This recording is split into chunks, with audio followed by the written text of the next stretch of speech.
Hello everyone. Let's go to Module 4 Environmental Pollution and Water Chemistry. Environmental pollution is the first topic. Air pollution is due to the presence of one or more contaminants like dust, smoke, mist, odor in atmosphere which are injurious to human beings, plants and animals.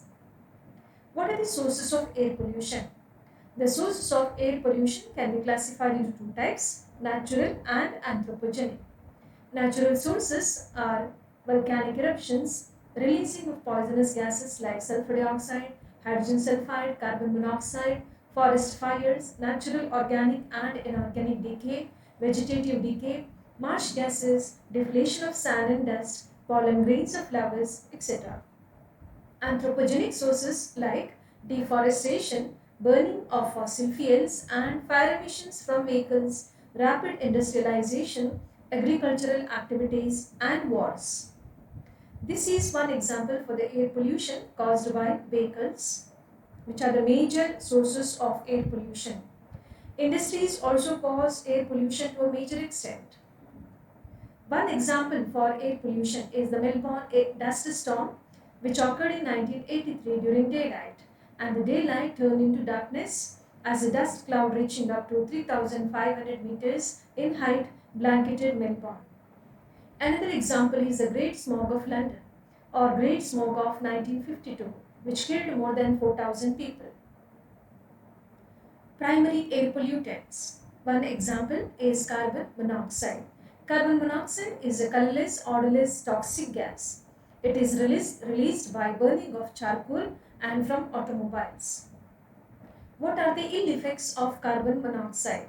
It interferes with the blood's ability to carry oxygen to brain, heart, and other tissues. It is dangerous for people having heart disease. For pregnant women, it causes stillbirths and deformed offspring.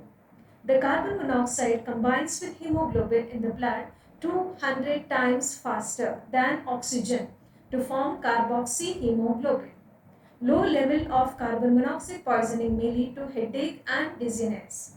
As soon as carboxyhemoglobin is formed, the hemoglobin loses its capacity to carry oxygen to various parts of the body. At high level, SIBO may lead to difficulty in breathing, nausea, or even death. How to control? It can be controlled by using catalytic converter, which converts toxic gases into non-toxic gases. The next primary air pollutant is oxides of nitrogen. Sources. Oxides of nitrogen are produced when fossil fuels are burned, especially in power plants, automobile exhaust, and during lightning. Lightning is one of the anthropogenic sources.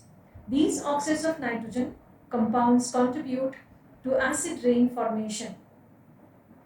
During lightning, nitrogen combines with oxygen, forming nitric oxide, and nitric oxide further combines with oxygen, forming nitrogen dioxide. Ill effects. High concentration of NO2 affects leaves of plants and retards photosynthetic activity. High doses of NO2 causes internal bleeding, lung cancer, pneumonia, and respiratory problems in human beings. How to control? It can be controlled by using catalytic converter, which converts toxic gases into non-toxic gases. The next air pollutant is oxides of sulfur. These are produced because of volcanic eruptions, vehicular exhaust, and burning of sulfur-containing fuels. Ill effects. Oxides of sulfur generate acid rain and damage plants, trees, buildings, and also cause breathing problems, irritation to eyes, nose, and throat. How to control? These can be controlled by using low sulfur content fuel or by using spray dryer absorber. Next, hydrocarbons. Sources. Automobiles constitute chief source of hydrocarbons. These are emitted by vehicles either as a result of evaporation or incomplete combustion of fuel. Ill effects. These are carcinogenic to lungs. They cause cancer.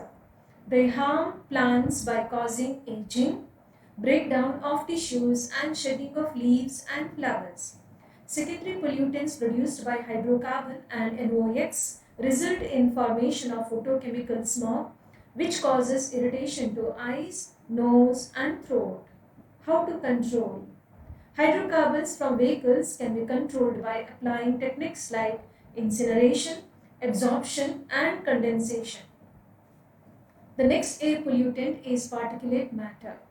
Particulate matter is the term for a mixture of solid particles and liquid droplets found in the air. Some particles such as dust, dirt, soot or smoke are large or dark enough to be seen with the naked eye. Particulate matter sources are both human and natural activities. A significant portion of particulate matter sources is generated from a variety of human activities like agricultural operations, industrial processes, combustion of wood and fossil fuels, construction and demolition activities, entrainment of road dust into air. Natural sources like wind-blown dust and wildfires contribute to the overall particulate matter problem. Ill effects, it damages lungs. Control. Particulate matter can be controlled by using cyclone collectors, gravity setting chamber, filters, electrostatic precipitators, and wet scrubbers. This is the figure for gravity setting chamber. The next pollutant is lead. Lead is added to environment due to leaded gasoline, lead smelters, incineration of lead batteries, burning of lead contaminated waste oil, etc. Ill effects. Exposure of high level of lead can cause damage to blood, brain, nerves, kidneys, reproductive organs, and immune system. Low level of lead exposure can cause impaired mental functioning and development of children. Control. The emissions of lead can be controlled by using unleaded gasoline, avoiding lead smelters, and using non-leaded substitutes. Mercury.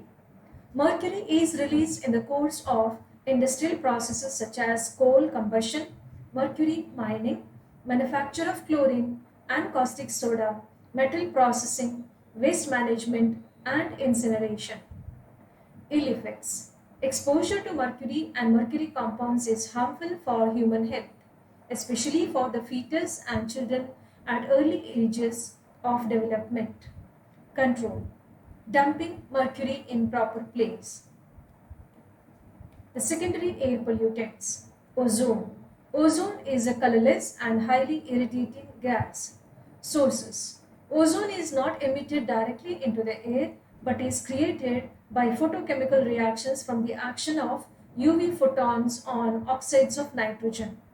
This happens when pollutants emitted by cars, power plants, industrial boilers, refineries, chemical plants, and other sources chemically react in the presence of sunlight.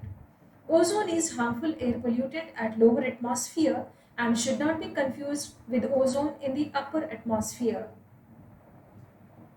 Ill effects. Breathing ozone causes health problems including chest pain, coughing, throat irritation, and lung infection. Ozone present in the troposphere is also called bad ozone. It is also a greenhouse gas and major constituent of the urban smog. You can see in the picture, if ozone is present in troposphere, it is a pollutant. It has to be present in the stratosphere in the form of ozone layer. Ozone depletion. Ozone is a colorless gas which is found in the stratosphere of our upper atmosphere. The layer of ozone gets gas protects us from the harmful ultraviolet radiations of the sun. The ozone layer absorbs these harmful radiations and thus prevents these rays from entering the Earth's atmosphere. Sources. Ozone layer depletion is the wearing out of the amount of ozone in the stratosphere. Industries that manufacture insulating foams, solvents, soaps, air conditioners, refrigerators use chlorofluorocarbons or called CFCs. Depletion begins when CFCs get into the stratosphere. UV radiation from the sun breaks up these CFCs. The breaking up action releases chlorine atoms. Chlorine atoms react with ozone, starting a chemical cycle that destroys the good ozone in that area. One chlorine atom can break apart more than 1 lakh ozone molecules. Ill effects.